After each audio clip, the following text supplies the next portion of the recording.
high quality, made in China shoes. Sounds like an oxymoron, but these days, you can in fact get handmade artisanal shoes from China if you know where to look. Case in point, Yearn Shoemaker. They are a brand based in Chengdu, a city in southwestern China, and they offer handmade shoes, and by handmade I mean hand-lasted, hand-welted, and hand-sewn outsoles at a relatively not so crazy price. Okay, full transparency, I reached out to Yearn for this video and they gave me these to review. So without saying anything more, so what we have here are the DER and 202 split toe derbies. They are from Yearn's standard MTO line, which allows you to customize and include a few add-ons, like this pair of beechwood shoe trees. Definitely one of the nicer shoe trees I've handled, and for $300 more, you get a higher level of finishing plus the extra option to customize the waist. Now, I don't know if you are seeing what I'm seeing, but the shoe's low profile, low toe spring, and somewhat aggressive curves kinda reminds me of a sports car. All around it, you can see how well the lines are contoured.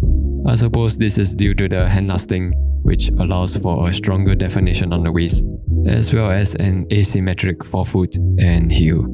It creates this sculptural look you often find in bespoke shoes, and coupled with its round, soft, chisel toe, makes for an elegant shoe that no doubt goes well with suits. I'd say maybe even with smart casual fits because of the pebble green leather. Speaking of which, it's from the renowned French tannery Annonay, and not only does it have a beautiful texture, but the green also helps to mask any creases, if that matters to you. Up close, the machine stitches are all excellent, all tight, all pretty much flawless. The apron and split toe, on the other hand, are both hand sewn. They are sewn using the skin stitch technique, whereby the stitches come in at an angle and exit in between the layer of leather, and not perpendicular through it. It's a technique that can only be done by hand, but this isn't just craftsmanship for the sake of aesthetics. It also creates a more durable seam, especially on the split toe, as the thread isn't exposed to the elements. The shoe has a 270-degree hand-welted construction with an all-leather interior, leather insole, and a cork filler underneath. Now, what's really impressive is the level of detail, the level of fitness you're getting at this price point. You've got a tight, slim waist to the extent that the outsole stitches can hardly be seen, unless you try to pry it open. Likewise for the welt joint, it's so cleanly finished, not sure if you can even see it at all. Definitely one of the better welt joints I've seen. There's also fudging on the welt, and moving down to the Vibram studded outsole, it has an open channel and a slightly beveled waist. The outsole stitches are all hand sewn with 6 SPI along the forefoot area, but for some reason only has 4 SPI along the waist. Obviously it's on the lower end, but I guess that's what the artisanal line is for. Also a little nitpick here, there's an excess thread poking out of the heel which should have been cut off. That aside, the heel is well made. It's cut close to the uppers and is pitched, meaning it's slanted at an angle.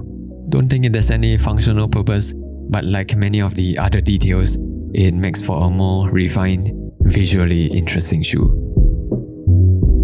I went with my usual UK 6.5 wide, and they fit well fresh out of the box. There's no breaking in required and no heel slip whatsoever.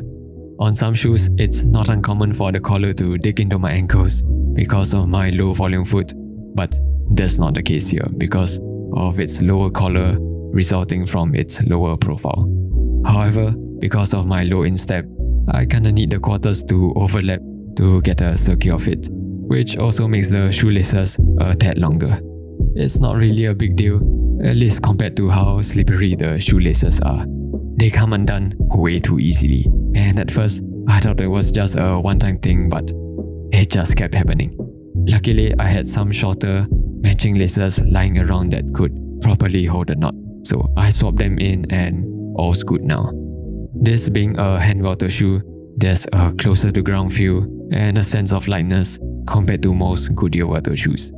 I'd say the difference is very much like wearing a stainless steel versus a titanium watch. If anything, this even wears a touch lighter and is more flexible than my other hand-welted shoes, probably because of the rubber outsole. That's it, the forefoot area isn't entirely flat and the shoe kinda wobbles. It takes away from the stability, but on foot isn't very noticeable, so I wouldn't worry about it unless for some reason you walk like a crab. So for a base price of 560 USD, you are getting a well-executed, genuinely handmade shoe.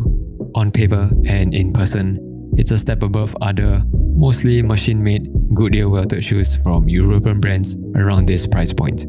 Although I would caution if you are based in the US and you opt for the $300 upcharge for the artisanal line, the extra import duties would make this a less compelling buy. Regardless, it's encouraging to see brands like Yearn elevating the Made in China label.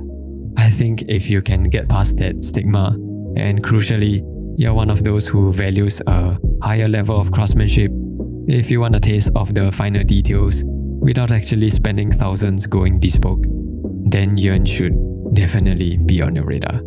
So yeah, that's that. For more shoe reviews, go click on one of these. Okay, until next time, stay subtle.